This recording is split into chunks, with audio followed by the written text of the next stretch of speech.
tightness in my shoulder. How you doing today? Good. Good. Nice to see you. We'll head on down there. Second row on the left.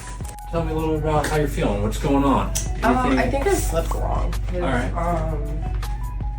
have a lot of tightness in my shoulder. Okay. Bottom of the neck, upper back, and everything. Yeah. A lot of times when we're sitting at a computer or something like that, we develop that stress in the shoulders.